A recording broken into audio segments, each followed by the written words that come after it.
তিন টুকরা কাপড়ের কাপড় দেওয়া হয় আপনার আমার দেহের মধ্যে কয় টুকরা? জোরে বলেন কয় টুকরা? তিন টুকরা কাপড়ের কাপড় দেওয়া হয়, পাঁচ টুকরা কাপড়ের কাপড় দেওয়া হয়। এই কাপড়ের কাপড় এক টুকরা খুলে নিবে টান দিয়া, বলে বান্দাই না লেখো গো, তাড়াতাড়ি লেখো। বান্দা সেকেন্ডের মধ্যে মিনিটের মধ্যে লেখা হয়ে যাবে। এবার হাত থেকে ছিনিয়ে নিবে, আবার আর এক টুকরা কাপড় দিবে, বলে বান্দা তাড়াতাড়ি লেখো, এই কাপড়ের মধ্যে লেখো। বান্দা তাকায় দেখবে কাগজটার মধ্যে কত ঘুষ খেয়েছি, কত সুদ খেয়েছি, কত জিনা করেছি, কত অন্যায় করেছি। আল্লাহ রাব্বুল আলামিন জীবনে কত দুর্নীতি করেছি, কত সুদের কারবার করেছি, ঘুষের কারবার করেছি। চোখের পানিগুলো ছেড়ে ছেড়ে কানবে। বান্দা চিৎকার দিবে, কয় বান্দারে আমি এগুলোকে, বান্দা বলবে কেমনে লিখবো? বলে বান্দা তুমি অমুক জায়গায় মাহফিল হয়েছিল, মাহফিল না শুনে বাজার আড্ডা মেরেছিলা। ও বান্দা মৌলানা সাহেবরা কত আলোচনা করলো, তোমার কানে যায় নাই, কারণ তোমার কানটা তুমি বন্ধ রাখছিলে রে বান্দা। ও বান্দা দুনিয়ার ভিতর অন্যায় পথে চলছো। পৃথিবীর মধ্যে প্রতাপশালী বাদশা ছিলেন তিন চারজন। কয়জন? যারা বলেন কয়জন? কত মস্তানি করো, কত না টাকার জমিদারি করো, কত সম্পদের বাহাদুরি করো, ও যুবক সব কিছু ছেড়ে চলে যেতে হবে। আমি পিরাইট আলোচনার মধ্যে একটা কথা বলে যাই, এই দুনিয়ার সম্পদ খাবে লোকে, তোমার দেহ খাবে ফুকে। দুনিয়ার সম্পদগুলো কিসে খাবে? লোকজনে খাবে। আল্লাহ কয় কুল্লামান আলাইহা ফা, সব শেষ করে দিবে। আর একটু জোরে বলেন। আল্লাহ কয় বান্দারে এই দুনিয়ার যা কিছু আছে সব শূন্য বিচ্ছিন্ন করে দিব।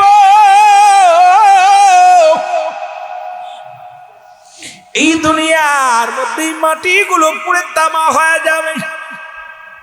কত মাটি ফাঁকি দিলা, কত মানুষ কি ঠগাইলা, ভাই হয়ে বাইরে ঠগাইলা, ভাই হয়ে বোনরে ঠগাইলা, বাবা হয়ে সন্তানের ঠগাইলা, ইতিমের মাল বক্ষণ করলা, কত সম্পদ গুলো, কত মানুষের জীবনটা তুমি কেড়ে নিলা। আজকে দুনিয়ার মধ্যে কত বায়তুল মালের মাল চুরি করলা, কত রাজত্বের মাল চুরি করলাম। এমপি হইয়া মন্ত্রী হইয়া দুর্নীতি করে টাকা কামাইলা, দুর্নীতি করিয়া গরিবের হক নষ্ট করলাম, গরিবের চাউলগুলো খাইলা, তেলগুলো মারে খাইলা। সমাজের মধ্যে মেম্বার চেয়ারম্যান হইয়া কত না দুর্নীতি করিয়া জীবনটা গড়লাম। মনে রাখো মস্তান, মনে রাখো নেতা, পৃথিবীর সব সম্পদ তোমার ভাগাভাগি করে নিবে, তোমার পাপের ভাগটা কেউ নিবে না। তুমি যে দুর্নীতি করলা, এই দুর্নীতির ভাগ তোমার ছেলে নিবে না। তুমি দুর্নীতি করলা, এই ভাগটা তোমার মেয়ে নিবে না। দুর্নীতির ভাগ করলা, তোমার ভাই নিবে না, বন্ধু নিবে না। যত অন্যায় পথে উপার্জন করলাম, সম্পদের ভাগটা ঠিকই নেবে, বিবি নেবে, ভাই নেবে, বন্ধু নিবে। কিন্তু পাপ রাজ্য হইয়া পাপ রাজ্যের মধ্যে ঢুইকা দুনিয়ার সম্পদ কামাইলা, এই সম্পদ নিবে, কিন্তু পাপের ভাগটা কেউ নিবে না। জোরে জোরে চিল্লায়া বলা যাবে না ঠিক? এ আমার ভাইয়েরা, আমার বন্ধুরা, আমার যে কথাগুলো বলি খুব খেয়াল করো। ও যুবক, চারজন ব্যক্তি প্রতাপশালী বাদশা ছিল। মুসলমানদের মধ্যে দুজন, কাফেরদের মধ্যে দুজন। মুসলমানদের মধ্যে দুজন, একজনের নাম হলো বাদশা সুলাইমান। আল্লাহু আকবার। আর একটু জোরে। পয়গম্বর সুলাইমান ইনি ছিলেন যুবক, তাকে আল্লাহ পাক একটা মুজিজার চেয়ার দান করেছিল, একটা আংটি দান করেছিল, যা দিয়া সারা পৃথিবী ঘুরে ঘুরে ভ্রমণ করতে পারত, সারা পৃথিবী দেখত। শুধু তার পেট্রোল লাগতো না, ডিজেল লাগতো না। আল্লাহ তাকে দুনিয়ার মধ্যে রাখেন নাই, উনিও দুনিয়া থেকে বিদায় হয়ে গেছে। মুসলমানদের মধ্যে কার? মুসলমানদের মধ্যে আরেকজন, ও যুবক, বাদশা জুলকারনাইন। আল্লাহ তাকে পৃথিবীর মধ্যে 1600 বছর হায়াত দান করেছিল। আপনাদের এই মতলবের জমিনের মানুষ 100 বছর বাঁচে, 60 বছর বাঁচে, 50 বছর বাঁচে, 40 বছর বাঁচে। অল বাংলাদেশের গড় আয়ু হলো, বর্তমান গড় আয়ু হলো মুসলমান 45 বছর বা 46 বছর, নাই 50 বছর হলো। এর বেশি একটা মানুষ বেশি দিন বাঁচে না। এই 60 বছরই নাই বাঁচে মুসলমান। অতীতে যারা 80 বছর 100 বছর বেঁচে গেছে, তাদের সন্তানেরা 40-50 পার হলে আর হাঁটতেও পারে না, চলতে পারে না। তার মানে আর বুঝতে বাকি নাই, বাবা মা যে কদিন বেঁচে ছিল তার অর্ধেক সময় আমরা বাঁচতে পারবো না। কিন্তু বাদশা জুলকারনাইনকে আল্লাহ 16 বছর হায়াত দান করেছিল। একটা মুজিজার ঘোড়া দান করেছিল, যে ঘোড়াটা দিয়ে সারা পৃথিবী 2 বার ভ্রমণ করেছিলেন। এই ঘোড়াটা যখন একটা পা ফেলাইতেন 12,000 মাইল অতিক্রম করতেন। একটা দুইটা পা নয়, একটা পা যখন পাঠাইতেন, একটা পা থেকে আর একটা পা যখন ফেলতেন 12,000 মাইল অতিক্রম করতেন। পৃথিবীর মধ্যে মুসলমান লম্বা ছিল লোকটা 48 হাত লম্বা লোকটা ছিল। একেও দুনিয়া থেকে আল্লাহ তারাও নিয়ে গেছেন। আর কাফেরদের মধ্যে দুজন, একজনের নাম হলো বাদশা নমরুদ বা ফিরাউন। আসতে বলো বাদশা নইব পৃথিবীর মধ্যে, আল্লাহ তাকে আব্দু পৃথিবীর খলিফা বানাইলো, কিন্তু ইমানদার হতে পারে নাই। আরেকজন ছিল বাদশা জুল মুসলমান বক্তা নসল, তাকে আল্লাহ দুনিয়ার মধ্যে তামাম পৃথিবীর মধ্যে 4 জন প্রতাপশালী বাদশা, যাদের কাছে তারেক জিয়া কিছু না, তাদের কাছে শেখ হাসিনা কিছু না, তাদের কাছে কোথায় ওই বারাক ওবামা বেশি না মুসলমান, তাদের কাছে মুসলমান হইনে ট্রাম্প এত বড় শক্তিবান নাই। যিনি ডোনাল্ড ট্রাম্প, ওনার কাছে তাদের কাছে কিচ্ছু নয়, কারণ অল পৃথিবীর মধ্যে আল্লাহ তারে এত বড় শক্তিশালী বানিয়েছিল। রব্বে কারিম তাদেরকেও দুনিয়া থেকে বদল করে দিয়েছে। যারা বলেন ঠিক কিনা? দুনিয়ার মধ্যে থেকে চলে গেছেন, কিসের শক্তি দেখাও, কিসের ক্ষমতা দেখাও। সুতরাং এই দুনিয়ার মধ্যে থেকে চলে যেতে হবে, থাকার জায়গা না, থাকা সম্ভব নয়। আপনি আমি যত বড় টাকাওয়ালা হই, বাড়িওয়ালা হই, গাড়িওয়ালা হই, বাঁচা সম্ভব নয়। এই দুনিয়ার মায়া ছেড়ে চলে যেতে হবে। 2 নাম্বার হলো কবর। কবর বলতে বোঝায় মানুষের মৃত্যুর পর থেকে শুরু হয়। আপনার কবর বলতে বোঝান মানে কোথায়, ওই যে আশেপাশে গোরস্থান। এরা মুসলমান যারা আগুনে পুড়ে মারা গেল, পানিতে ডুবে মারা গেল, তাদের কবর কোথায় হলো? না না না না, কবর বলতে বোঝায় মানুষের মৃত্যুর পর থেকে শুরু করে কিয়ামত পর্যন্ত জগৎটাকে বলা হয় কবরের জগৎ। জোরে জোরে চিল্লায়া বলা যাবে না আল্লাহু আকবার। এই কবরে যেদিন শোয়া দিবে, সর্বপ্রথম একজন ফেরেশতা আসবে, তার নাম হলো নুমান ফেরেশতা। কোন ফেরেশতা? আরো জোরে বলেন, কোন ফেরেশতা? আমরা জানি কবরে শোয়াইলে মনকার নেকির আইব। এই মনকার নেকির আসার আগে একজন ফেরেশতা আসবে, তার নাম হলো নুমান ফেরেশতা। ডাকতে বলবে, আলমগীর সাহেব, ও আলমগীর সাহেব ওঠো। উঠায় 2টা কাগজ থাকবে হাতের মধ্যে। একটা কাগজ থাকবে নেকির আমল, একটা থাকবে বদির আমল। ডাকতে বলবে, ওঠো। বান্দা উঠবে যখন, বলবে এই নাও। বান্দা হাতের মধ্যে নিয়ে দেখবে কত রাকাত নামাজ পড়েছিলাম, কতটা ভালো কর্ম করেছিলাম, কত জায়গায় মাহফিলে বসেছিলাম, কত জায়গা বয়া বয়া তওবা করেছিলাম, কোথায় কোরআন তেলাওয়াত করেছিলাম, কোথায় দান ধ্যান করেছিলাম, কোথায় কোন মসজিদে দান করেছিলাম, মাহফিলে দান করেছিলাম, ঈদগাহে দান করেছিলাম। দুনিয়ায় ভালো কর্মগুলো বান্দা যখন দেখবে, দেখি আর সঙ্গে সঙ্গে বড় খুশি হয়ে যাবে। ডাকতে বলবে, আলমগীর সাহেব লিখে দাও, দেরি করো না, তাড়াতাড়ি দাও। ডাকতে বলবে, আমি লিখতে জানি না। ওই আমি লিখবো কেমনে রে? আমার কাছে তো কোনো কলম নাই, আমার কাছে তো কোনো কলম নাই। সংক্ষিপ্ত আকারে আলোচনাটা করে যাই, আমার কাছে তো কোনো কলম নাই, লিখবো কেমন করে? ডাকতে বলে, বান্দা তুমি কলম খোঁজো, তুমি কি কলম পাও নাই? কলম হলো তোমার ডান হাতের শাহাদাত আঙ্গুল মুবারক। জোরে জোরে চিল্লায়া বলা যাবে না মারহাবা। এই হাত দিয়ে কত ডাকাতি করলাম, এই হাত অন্যায় ভাবে মানুষকে মারলাম, এই হাত দিয়ে কত না ঘুষের টাকা কারবার করলাম, এই হাত দিয়ে কোনো দুর্নীতি করলাম, কলমের খোসা দিলাম। কিন্তু এই হাতের কলম হবে ডান হাতের শাহাদাত আঙ্গুল মুবারক। এই হাত আমরা সুন লাগায়া পান খায়, কিন্তু এই হাতের আঙ্গুলের ইশারায় রাহমাতাল লিল আলামিন চন্দ্রকে দ্বিখণ্ডিত করেছিল। জোরে জোরে বলেন ঠিক কিনা? আর একটু জোরে জোরে চিল্লায়া বলা যাবে না মারহাবা? কোন আঙ্গুলটা? শাহাদাত আঙ্গুল মুবারক। মারহাবা বলেন না? আর একটু জোরে বলেন।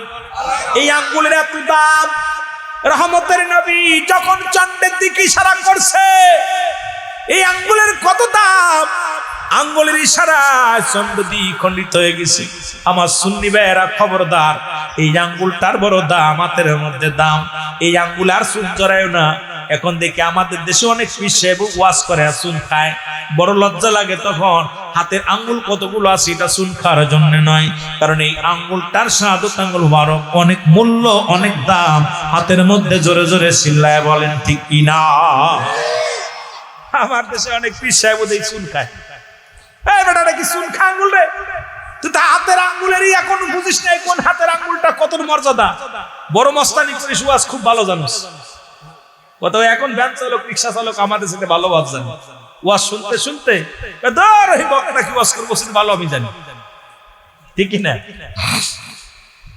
আমার ভাইয়েরা, আমার বন্ধুরা, আমার এই আঙ্গুলটা বলবে বান্দা তোমার কলম। আজকে অনুরোধ করবো, এই হাত দিয়ে দুর্নীতি করিস না, এই আঙ্গুল দিয়ে দুর্নীতি করিস না। এই হাতটারে পবিত্র রং। বান্দা বলবে আমি কলম পাইলাম, এখন তো আমার কাছে কালি নাই। বলে বান্দারে আর চিন্তার কোনো কারণ নাই, কালি হলো তোমার মুখের থুতু মুবারক। জোরে জোরে চিল্লায়া বলা যাবে না আল্লাহ কি মুবারক? থুতু মুবারক, এই স্যাপ যেটা জিহ্বা গালের মধ্যে থাকে, থুতু মুবারক, এটা হবে বান্দার কালি। বান্দা কালিগুলো পাবে। আজ থেকে আর গালের মধ্যে গাঁজা খাবো না, ইয়াবা খাবো না। আজ থেকে প্রতিজ্ঞা করবো এই মুখ দিয়া আর কাউকে গালি দিব না, এই মুখ দিয়ে কারোর গীবাত করবো না, এই মুখের ভিতরে আজ থেকে বিড়ি সিগারেট দিব না। আজ থেকে আমার যুবক বাবারা তোদের হাতে ধরে বলে যায়, আজ থেকে আর মুখের মধ্যে ইয়াবা দিব না, পেন্সিল দিব না, গাঞ্জা খাবো না। তবে বড় কষ্ট হয়। কিছুদিন আগে একটা সঙ্গীত গেয়েছিলাম, অনেকে কষ্ট পেয়েছেন। এখন বাকি আছে কি? বলে বাকি হলো বান্দা, ও বান্দা লিখে দাও, আমি কাগজ পাবো কই? খেয়াল, আমি কাগজ তো নেই আমার কাছে, লিখবো কেমনে? কলম আর কালি থাকলে লেখার জায়গার দরকার আছে। জোরে বলেন ঠিক কিনা? স্কুল অ্যান্ড কলেজের মধ্যে বড় বড় ব্ল্যাক বোর্ড লাগানো আছে। শিক্ষক মহোদয় এসে ছাত্রদের বোঝানোর জন্য এটা ব্যবহার করে। ছাত্ররাও লেখে, শিক্ষকরাও লেখে। এইরকম কবরের ভিতরে লিখবেন কেমনে আপনারা আমার নামাটা? বান্দা বলবে আমি লিখবো কেমনে, আমার কাছে কোনো কাগজ নাই।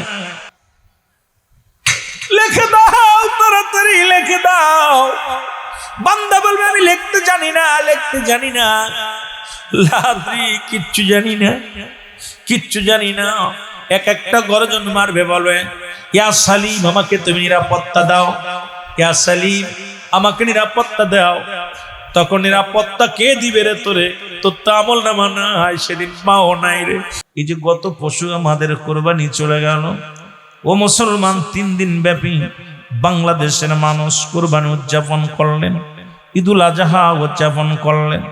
কত পশু কোরবানি করলেন, কত কষ্ট হয়েছে নিজের অনুভব করতে পেরেছেন। আমার বাবারা, আমার 70টা তাজা উটের গায়ের চামড়া জবাই না করিয়া উল্টো দিকে টান দিয়া সিরিয়া লবণ আর মরিচ লাগায় দিলে যতটুকু যন্ত্রণা হয়, এর চাইতে একটা সাধারণ মৃত্যু হলো এর চাইতে আরো 70 গুণ বেশি। এখন আমরা মরণকালে যারা পায়খানা করে দিই, মরণকালে যারা প্রস্রাব করে দিই, মরণকালে যারা মুসলমান চোখ দুটি বড় বড় হয়ে যায়, মরণের সময় যাদের একটা অঙ্গ ব্যাকা হয়ে যায়, তাদের মরণটা কত কঠিন হয়। এই মরণ থেকে বাঁচার কোনো উপায় নাই। জোরে বলেন ঠিক কিনা? কে বাদশা কে ফকির? তাই তো বাদশা সেকেন্দার মরণের আগে উজিরকে ডাক দে, বলে উজির শোনো শোনো, আমি যেদিন মারা যাব, মরে যাওয়ার পর কাফনের ভিতরে আমারে মোড়াইবা। যখন ওই সারবিয়ারি পালকির মধ্যে আমারে সরাইবা, সরানোর পরে আমার হাত দুটি কাফনের বাইরে রেখে দিবা। উজির ডাকতে বলো, হুজুর আপনি কি কথা বললেন? কারণ মানুষ জানে আপনি একজন ভালো মন্ত্রী ছিলেন, আপনি ভালো একজন রাজা ছিলেন। এখন মৃত্যুর সময় যদি আপনারা যদি ওই কাফনের কাপড়ের ভিতর থেকে হাত দুটি বাইরে করে রাখি, দুনিয়ার মানুষ বলবে বাদশা মরণের পর বুঝি কর চায়, জনগণের কাছে বুঝি খাজনা চায়, কর চায়। ডাক দে উজিরি রে, উজির তুমি বোঝো না এত সম্পদ আল্লাহ আমারে দিয়েছে, এই দুনিয়ার মধ্যে এত নামি দামি ব্যক্তি আমি, এই দুনিয়ার মধ্যে সম্পদের অভাব নাই, গাড়ির অভাব নাই, নারীর অভাব নাই, বাড়ির অভাব নাই। মানুষকে দেখায় দাও আমি এত বড় বাদশা সেকেন্দার, দুনিয়ার মধ্যে শূন্য হাতে এসেছিলাম, আর বিদায়ের সময় শূন্য হাতে বিদায় নিলাম। প্রজারা যেন দেখতে পারে, এর থেকে যেন দুনিয়া ছেড়ে দিয়া রব্বে কারিমের গোলামি করতে পারে। এত ধন সম্পদ আমি কিছু নিয়ে যেতে পারলাম না, কত হাতি ঘোড়া ছিল কিছু নিয়ে যেতে পারলাম না, শূন্য হাতে এসেছিলাম। জীবনের প্রথম কাপড় পরিধান করাইছে আমাদের অন্য মানুষের সাহায্যে, জীবনের শেষ কাপড়টা পরিধান করাবে অন্য মানুষ। সুতরাং নিজের কাপড়টা নিজে পরেও যেতে পারলাম না। এইটা হলো আমার মাতবাড়ি, এইটা হলো আমার জমিদারি, এইটা হলো আমার রাজত্বের উজির। সুতরাং লোকজনদের আমার জানা দাও, প্রজাদেরকে জানিয়ে দাও, দুনিয়ার মোহে পড়িয়া যেন পাপ রাজ্যের মধ্যে না ঢোকে, সবাই যেন রব্বি মুখী, রব্বুল আলামিনের মুখী হয়ে যায়। জোরে জোরে চিল্লায় বলা যাবেন আল্লাহু আকবার, আর একটু জোরে জোরে চিল্লায় বলা যাবেন আল্লাহু আকবার। এ দুনিয়ার মুসলমান, আমি আলোচনা কই থেকে কই যায় একটু মনে রাখবেন। যদি অল্প সময়ের মধ্যে অনেক কথা আলোচনা করব, আলোচনাগুলো নিয়ে যেতে হবে। সারা জীবন শুধু ওয়াজ শুনলেন, বাড়িতে নিলেন না, কাজে লাগবে না, চোখের পানি ফেলবেন। কারণ এই চোখের পানির বড় মূল্য, চোখের পানিগুলো সেরে সেরে দিয়ে কাঁদবেন, রব্বে কারিমকে ডাকতে বলবেন আল্লাহ এই তো বুঝি জীবনের শেষ মাহফিল, এই তো বুঝি জীবনের শেষ রাত, আগামী বছর আর এই ময়দানে আমরা আসতে পারবো না, আগামী বছর আর বসতে পারবো না। রব্বুল আলামিন যেন আমাদেরকে ক্ষমা করে দেয়। জোরে জোরে চিল্লায় বলা যাবে না আমিন। মাও নাই রে, বাবাও নাই রে, খবরে তোমার মাও নাই রে, বাবাও নাই রে, খবরে কে বুঝিবে তোমার কষ্ট ওইখানে, কে বুঝিবে তোমার দুঃখ ওইখানে। থাকতো যদি জোরের ভাই তোর বিবাদে, থাকতো যদি জোরের ভাই তোর বিবাদে,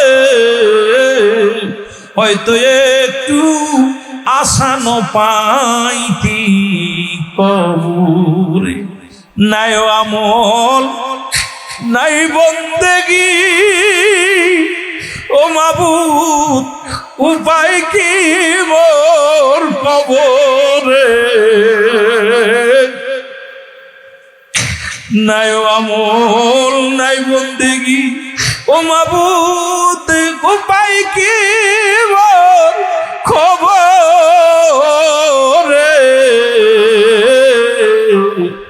কিসের জবাব দিবারে মন হাসরের ময়দানে। মাও নাই রে, বাবা নাই রে,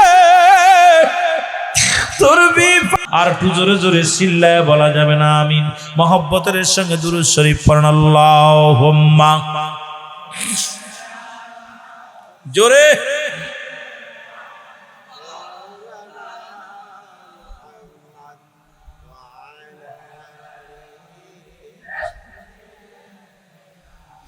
ও মদিনার মাটি রে,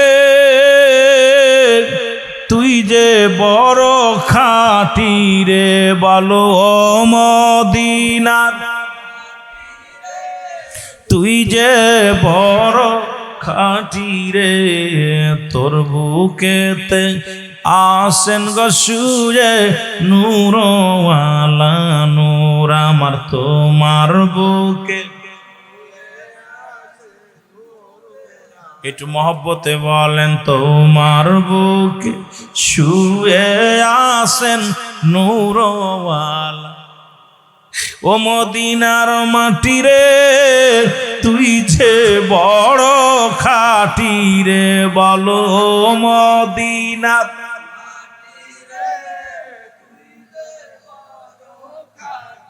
তোর বুকেতে আসেন গো শুয়ে নূরওয়ালা নূর আমার তোর বুকেতে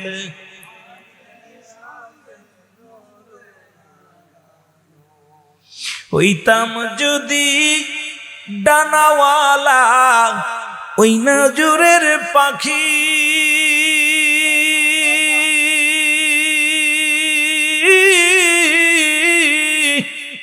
প্রাণ ভরিয়া দেখতাম আমি মদিনার মাটি প্রাণ ভরিয়া দেখতাম আমরা মদিনার আরো জোরে জোরে বলেন প্রাণ ভরিয়া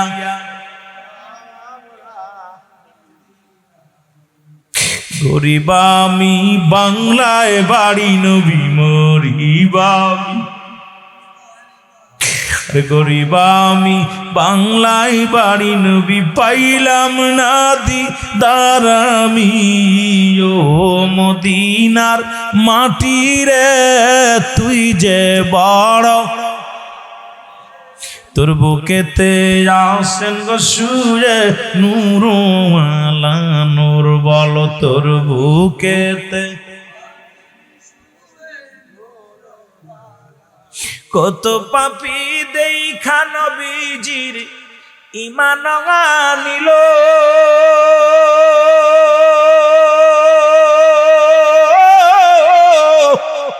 বাংলাদেশের আশেক আমি ভাগিনা হইল দেখা ভাগিনা হইল কবে যাব ওই মদিনায় আমি কবে যাব ওই মদিনায় স্বপ্ন পূরণ হবে আমি কবে যাব ওই মদিনায় স্বপ্নে পূরণ হবে ও মদিনার মাটি রে তুই যে বড় খাঁটি রে বলো ও মদিনা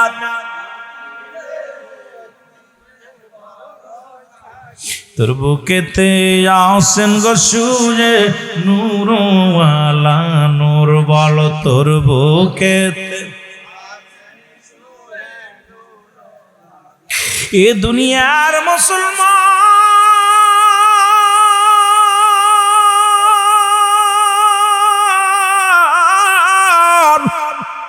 রসুল বলে সঙ্গে সঙ্গে আমি নবী আমার উম্মতের হয়ে ইস্তিগফার করি ক্ষমা চাই আমি আল্লাহর দরবারে জোরে বলেন মারহাবা আর একটু জোরে এর এই পৃথিবীর মধ্যে অন্যায় করে ছেলে মাফ চায় বাবাই অন্যায় করে গ্রামের ছেলে মাফ চাই চেয়ারম্যান মেম্বার যাইয়া এমন নবীর উম্মত হইলাম ও বাতিলেরা শোনো যারা নবীর বিরোধিতা করো নবীর নাম শুনলে যারা কষ্ট পাও শুনে নাও কেন নবী নবী বলে পাগল হই কারণ অন্যায় করি আমি মাফ চাই আমার নবী অন্যায় করি আমি ক্ষমা চাই আমার নবী সেই নবীর পক্ষে থাকার দরকার আছে কিনা আর একটু জোরে জোরে বলেন মারহাবা আর একটু জোরে জোরে বলেন মারহাবা এই মদিনা যাইতে পারলাম না মদিনা দেখতে পারলাম না বল মদিনা বাজান রে আমার লক্ষ লক্ষ মানুষের দরকার নাই এই যে আশেকেরা বসে আছেন আমার নবী এমন প্রিয় নবী, আমার নবী রাহমাতের নবী, আমার নবী মাগফিরাতের নবী, আমার নবী নাজাতের নবী।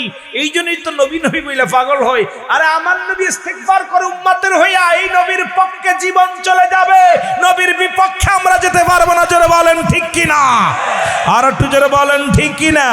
মদিনা যাইতে পারলাম না, মদিনা দেখ।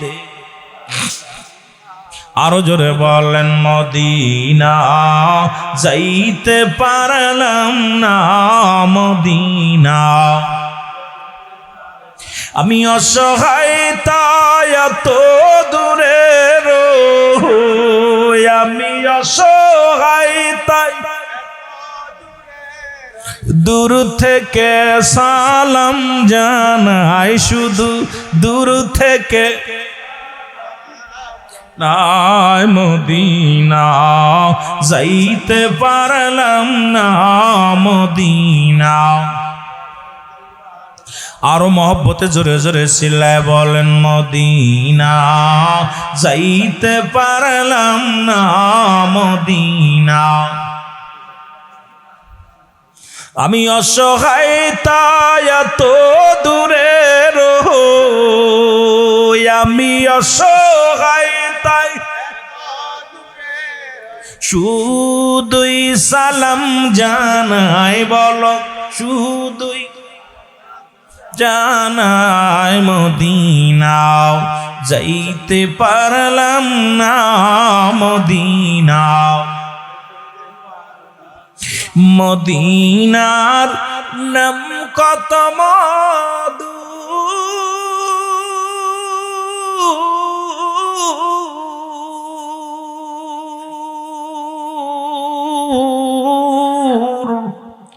মদিনা আর যে কত দূর,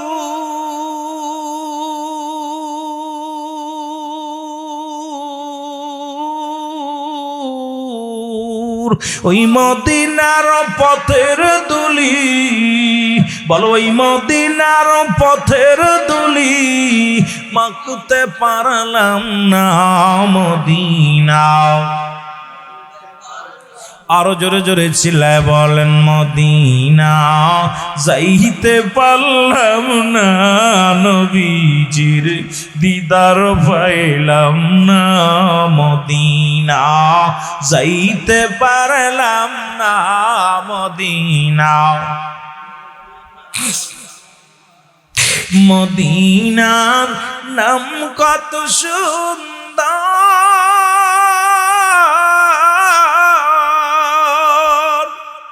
মদিনা খেরে সে অন্তর,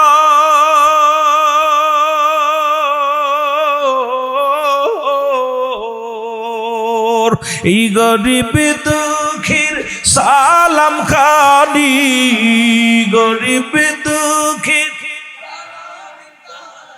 পৌঁছাই দিও মদিনায়, বলো পৌঁছাই মদিনা যাইতে পারলাম না, মদিনা। এ দুনিয়ার মুসলমান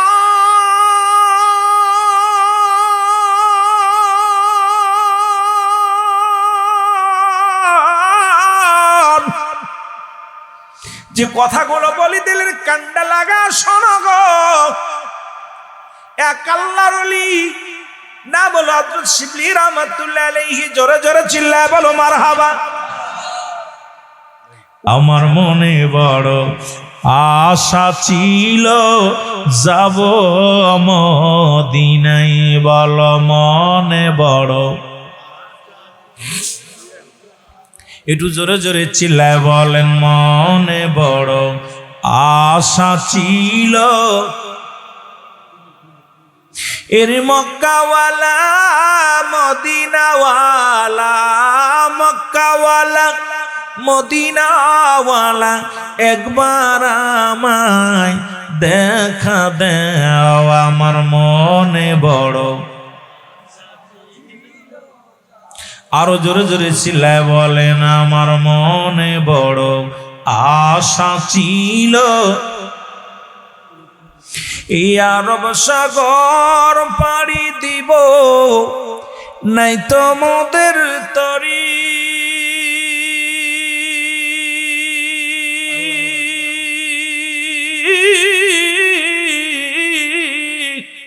পাখা নাই তুড়ে যাব ডানাতে ভর করি, এই আশায় আছে সম্বল নাই আশা। আরো জোরে জোরে বলেন, আশায় আছে সম্বল নাই, করি কি আমার মনে বড়। চোখের পানি ছেড়ে কান্দেন যেন আগামী বছর যেতে পারেন। আমার মনে বড় আশা ছিল, ঘুরি আমি তেজবি দেশে, ঘুরি আমি ওগো নবীর পাগল হইয়া, বলো নবীর আমার মনে বড়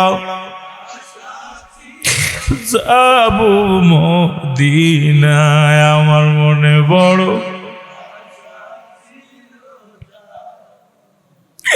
এ ভাইরা, আজকে আমার নবী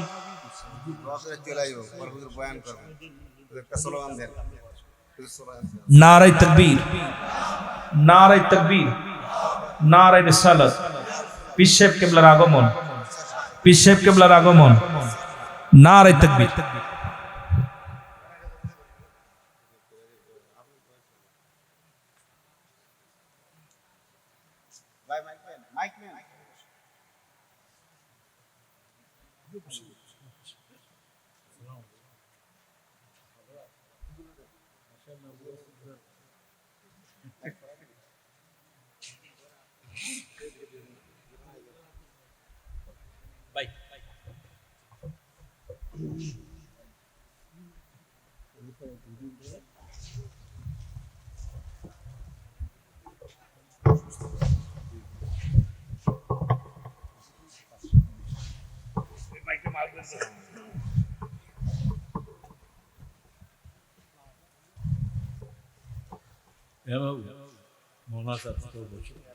বসেন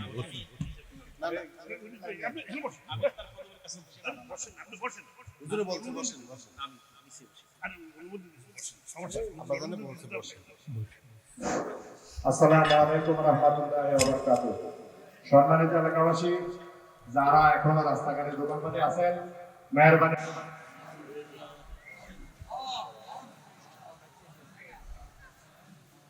আল্লাহ আল্লাহ সাহারা তে ফুটলো রে ফুল রঙ্গিন গোলের লা, আল্লাহ রে রঙ্গিন গোলের লা, আল্লাহ সাহারা তে ফুটলো রে ফুল আল্লাহ আল্লাহ আল্লাহ আল্লাহ। আইর সাহারা তে ফুটলো রে ফুল রঙ্গিন গোলের লা, আলা বলেন রঙ্গিন গোলের লা, আলা সাহারা তে ফুটলো রে ফুল আল্লাহ আল্লাহ। আর সেই ফুলে রে খুশবুতে আজ দুনিয়া মাতো, আল্লাহর সেই ফুলে রে খুশবুতে আজ দুনিয়া মাতো, আল্লাহ সাহারা তে ফুটলো রে ফুল আল্লাহ আল্লাহ। সেই ফুল নিয়া কাড়া কাড়ি চাঁদ সূরজ গ্রহ তারা, সেই ফুল নিয়া কাড়া কাড়ি চাঁদ সূরজ গ্রহ তারা, সেই ফুলে রে খুশবুতে আজ দুনিয়া মাত, আলা সাহারা তে ফুটল রে ফুল আল্লাহ আল্লাহ আল্লাহ আল্লাহ সবাই একটু জোরে জোরে জিকির করেন না আল্লাহ আল্লাহ আল্লাহ আল্লাহ ফকির দরবেশ বাদশাহ চাহে পড়তে हैं গলায় মা আলা হর ফকির দরবেশ বাদশাহ চাহে পড়তে গলায় মালা সাহারা তে ফুটল রে ফুল আল্লাহ আল্লাহ একটু মহব্বতে আর কেউ বুঝিতে পারে না রে ওলি আল্লাহর খেলা আর মাবুদ মওলার খেলা আল্লাহ আল্লাহ আর কেউ বুঝিতে পারে না রে ওলি আল্লাহর খেলা অবে কামেল পীরের খেলা আল্লাহ আল্লাহ আর ৩৬ বছরে যারো জ্ঞান কি পটে না আর সেই মাসে রকালের আবার পাইজে ১৬ আনার দয়াল পাইজে ১৬ আনা আর যারে ইচ্ছা তারে দিয়া মিলায় পে মেরি মেলা কেউ বুঝিতে পারে না রে ওলি আল্লাহর খেলা আল্লাহ আল্লাহ জোরে জোরে আর কেউ বুঝিতে পারে না রে পীর মুর্শিদের খেলা আল্লাহ আল্লাহ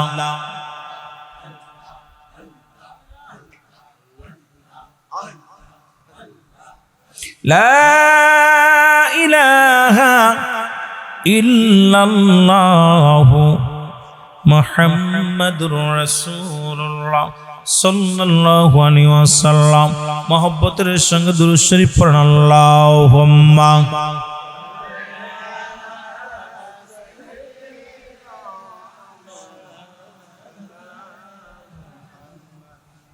ওয়ালা আলি সাইয়্যিদিনা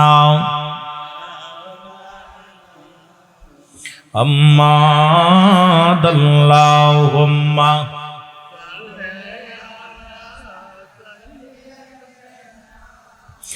মাওলানা মুহাম্মাদ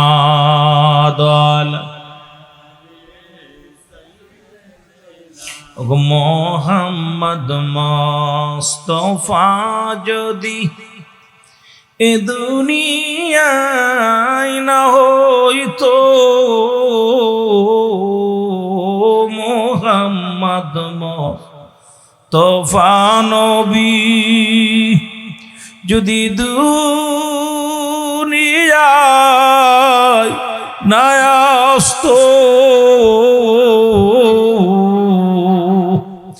অন্ধকারে সারা জাহান ডুবিয়া রইতো আল্লাহুম্মা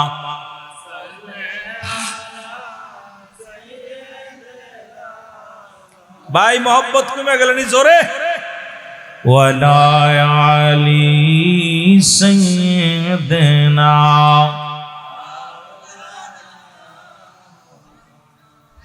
নবীর ইশকে জাহার দিল ভাই এ দুনিয়ায়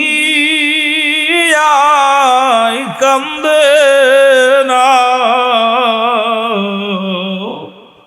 ওর নবীর ইশকে এ দুনিয়ায় যার অন্তর কান্দে না হাবিয়া দোজকে বাইজান তাদের হবে ঠিকানা আল্লাহুম্মা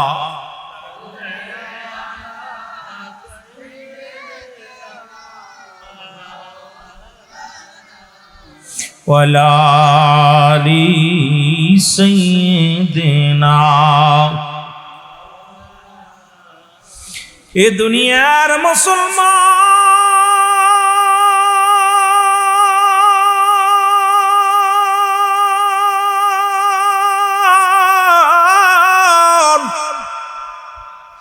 যে কথা বলতেছিলাম আশিকের রাসূলের শোনো, নবীর প্রেমিকারা শোনো। মাঝে মাঝেই সঙ্গীতটা গায়, ও গোড়া রসুল পেকেছে পাকছে দাড়ি গাল করেছে ব্যাক, তোরা দেখ তোরা দেখ রে তবু বুড়া টানে সিগারেট। জোরে বলেন ঠিক কিনা?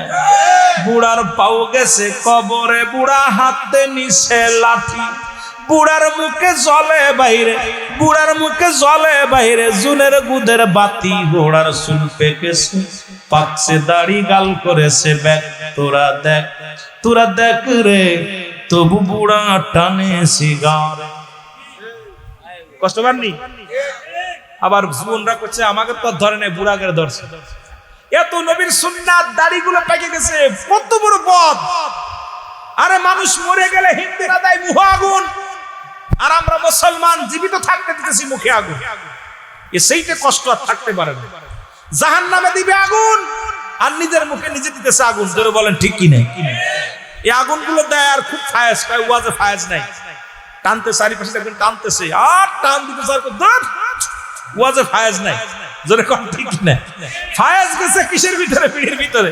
কিসের ভিতরে? কন্দি পিড়ির ভিতরে। তবে আমার দাদু ভাইয়েরা অনুরোধ করব, কবরেতে আগুন পাবি বিড়ি পাবি না, খারে জম্মের খাওয়া যত খাবি খা। কবরেতে আগুন পাবি বিড়ি পাবি না, ফেরেশতারা খায় না ঘুষ, থাকিবে না তোর যে হুশ। মুগুর মারিবে ধরে, গর্জন মারিবে ধরে, রক্ষা পাবি না। কবরেতে আগুন পাবি বিড়ি পাবি না। জোরে কণ্ঠে আরো জোরে। ফেরেশতারা খায় না ঘুষ, থাকিবে না তোর যে হুশ। ডান পাশের মাটিগুলো বাম দিকে যখন চাপ দিবে রে বান্দা, নিচের মাটিগুলো উপর দিকে চাপ দিবে। ফেরেশতারা ইয়া মুগুর মারিয়া যখন হাজার হাজার গজ নিচেই নামি, বান্দা ওদিন চিৎকার মেরে কাজ হবে না। কেউ তোর সাহায্যের জন্য আগাইবে না, কেউ তোর উপকারের জন্য আগাইবে না। এই জন্য মাঝে মাঝে আমি বলি, কবরেতে আগুন পাবি বিড়ি পাবি না। বলো, কবরেতে আগুন পাবি। আরো জোরে জোরে চিল্লায় বলেন, কবরেতে আগুন পাবি। খারে জম্মের খাওয়া নিষেধ করব না, খারে জম্মের খাওয়া বারণ করব না। কবরেতে আগুন পাবি বিড়ি পাবি না। জোরে বলেন, কবরেতে ফেরেশতারা খায় না ঘুষ। আমাদের দেশের নেতারা ঘুষ খায়, এমপি ঘুষ খায়, মন্ত্রী ঘুষ খায়, উকিলরা ঘুষ খায়, পুলিশি ঘুষ খায়। জোরে বলেন ঠিক কিনা? সব জায়গায় ঘুষ চলে, কিন্তু কবরে কোনো ঘুষ চলবো? জোরে বলেন চলবো? চলবো না। ফেরেশতারা খায় না ঘুষ, থাকিবে না তোর যে হুশ। মুগুর মারিবে ধরে, গর্জন মারিবে ধরে, রক্ষা পাবি না। কবরেতে আগুন পাবি বিড়ি পাবি না। সাপার বিশ্ব আসিয়া খাবে তোরে গিলিয়া, সাপার বিশ্ব আসিয়া খাবে তোরে গিলিয়া। জাহান্নামের লাড়কি হবি কেন বজনা, ওরে জাহান্নামের লাড়কি হবি কেন বজনা। কবরেতে আগুন পাবি বিড়ি পাবি না। বলো, কবরেতে আগুন পাবি। জৈবন পাইয়া মরে ঘুরছ দুনিয়া জুড়ে, জৈবন পাইয়া মরে ঘুরছ দুনিয়া ভরে। খুদার কালাম না বুঝিয়া, খুদার কুরআন না বুঝিয়া চলছ ঘুরিয়া। কবরেতে আগুন পাবি বিড়ি পাবি না। ঠিক কিনা? এত সুন্দর জীবন, 40 বছর 50 বছর হায়াতের জিন্দেগি পাইয়া, এত সুন্দর দেহ পাইয়া, এত সুন্দর চেহারা পাইয়া, এরপরে বেটা বেয়াদবি করতেছিস, গোলামি না করে রব্বে কারিমের দরবারে ফিরে যেতে হবে। জোরে বলেন ঠিক কিনা, আরো জোরে বলেন ঠিক কিনা। এ আমার যুবক ভাইরা, কেন আমি উপযোগী ওয়াজ করি বেশিরভাগই, আমার যুবকদেরকে নিয়ে ওয়াজ করি।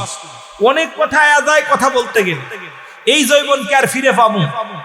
এই যে আমার বাজানরা মুরব্বী দাড়িগুলো পাক ধরছে, এইরকম বয়স কেন আমরা পাবো? ও কেবল সবেমাত্র এসএসসি পরীক্ষা দিছে, ওর বয়স আর আমার বয়স 44 চলতেছে, এরকম আমি একদিন ছিলাম। এখন কায়দা কায়দিন সারা দিন ধরে কান্দি, আমি কেন এই 20 বছরের যুবক হইতে পারতাম? জোরে বলেন হইতাম? তাহলে আমাদের জিন্দেগি এভাবে হেলায় হেলায় কাটাইতেছি, হেলায় হেলায় কাটাইতেছি। আমার বাবারা, সময়ের মূল্য স্রোতের গতির মতো চলতেছে। স্রোত যেমন চলে গেলে আর ফিরে আসে না, তদ্রূপ আমার আপনার জীবন থেকে যে মিনিটটা, যে সময়টা, যে সেকেন্ডটা, যে দিনটা চলে যাচ্ছে, আর কান্নাকাটি করেও ফিরানো সম্ভব? আরো জোরে বলেন সম্ভব? কিন্তু এই যুবকদের আমি বুঝাইবো কেমন? ডাক দিয়ে বলবে, ফেরেশতারা রে, আমার তুমি লিখতে বললা, লিখবো কেমন করে? আমি কেমনে লিখব রে? আমার কালি নাই, কালি বল বান্দা তোমার থুতু মোবারক। আজ থেকে অনুরোধ করবো যুবক, এই মুখ দিয়ে আর কাউকে গালি দিস না, মুখ দিয়ে কাউকে বকা দিস না, মুখ দিয়ে আর কোনো হারাম জিনিস বক্ষণ করিস না। এই মুখের থুতু মোবারক পবিত্র রাখ, রব্বুল আলামিন যেন তোমার আমার উপরে দয়া করে। জোরে বলেন আমিন। বান্দা বলবে, আমি কালি পাইলাম, কলম পাইলাম, কালিও পাইলাম,